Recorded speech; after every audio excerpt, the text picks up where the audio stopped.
السلام علیکم ورحمۃ اللہ وبرکاتہ۔ الحمد للہ رب العالمین والصلاة والسلام علی اشرف الانبیاء والمرسلین نبینا محمد وعلی آلہ وصحبہ اجمعین، اما بعد۔ عن البراء بن عازب رضی اللہ تعالی عنہ قال قام فینا رسول اللہ صلی اللہ علیہ وسلم فقال اربع لا تجوز فی الاضاحی الاوراء بین اوارها والمریضة بین مرضها والارجاء بین ضلعها والکبیرة التي لا تنقی وفی روایہ والکثیر التي لا تنقی، رواہ ابو داؤد ترمذی وابن ماجہ والنسائی۔ میرے دینی اور اسلامی ساتھیو، آج کا موضوع ہے قربانی عیب سے پاک ہو۔ اور وقت قریب آ رہا ہے،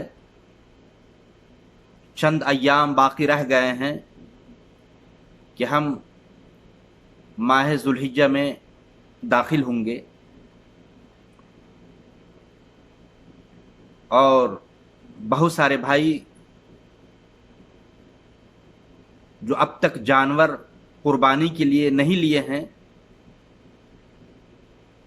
تیاری کر رہے ہوں گے یا تیاری میں ہوں گے کہ قربانی کا جانور خریدا جائے۔ میرے بھائیو، قربانی عیب سے پاک ہو، ان عیوب سے، ان عیب سے جن عیب کی طرف اللہ کے نبی پاک صلی اللہ علیہ وسلم نے اشارہ کیا ہے۔ ابھی آپ کے سامنے سنن ابو داؤد کی 2802 نمبر، اور اسی طرح ترمذی میں 1997 نمبر کی، ابن ماجہ میں 3144 نمبر کی، نسائی کی 4369 نمبر کی حدیث پڑھی گئی ہے، جس کا معنی مفہوم اس طرح ہے۔ براء بن عازب رضی اللہ تعالیٰ عنہ کہتے ہیں، نبی پاک صلی اللہ علیہ وسلم ہمارے درمیان کھڑے ہوئے اور فرمایا، 4 طرح کے جانور قربانی میں لائق نہیں۔ اربع لا تجوز فی الاضاحی، 4 اشارہ کر کے آپ صلی اللہ علیہ وسلم فرمایا کہ 4 طرح کے جانور قربانی کے لائق نہیں، قربانی میں درست نہیں۔ ان میں پہلا الاوراء بین اوارها، ایک کانا جس کا کانا پن ظاہر ہو، جانور آنکھ کا اندھا ہو، چاہے ایک آنکھ کا ہو یا دونوں آنکھ کا ہو، آنکھ نکلی ہوئی ہو یا جیسے بھی ہو، کانا ہو جس کا کانا پن، اندھا پن بالکل ظاہر ہو،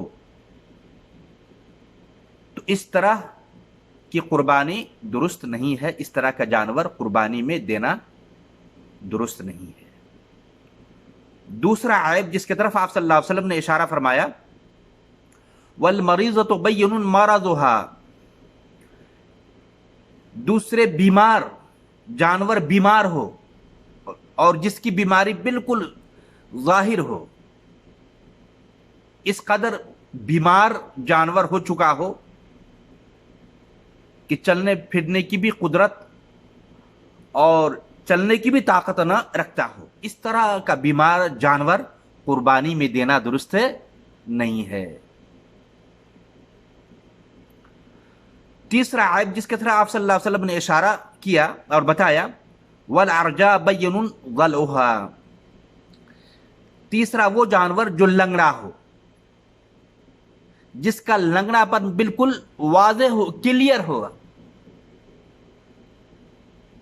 چلنے میں جھک رہا ہو، لنگڑا لنگڑا کے جانور چلتا ہو، یا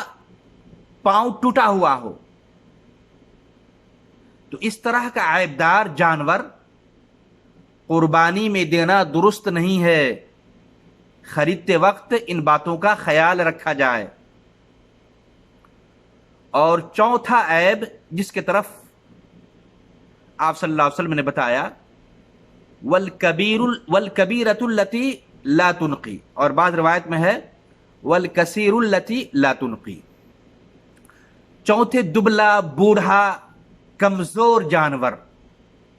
جس کی ہڈیوں میں گودا نہ ہو، بالکل دبلا پتلا جانور ہو، دبلی پتلی بکری ہو، بالکل گوشت ہے ہی نہ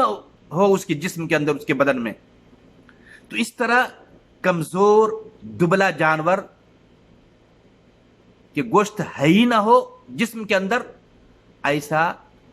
جانور بھی قربانی میں دینا نہیں چاہیے۔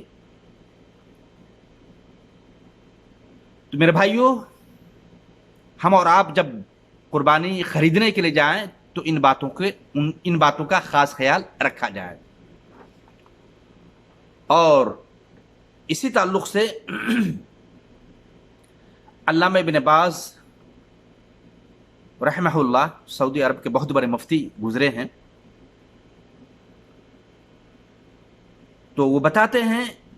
کہ اگر کان کے اندر سوراخ ہو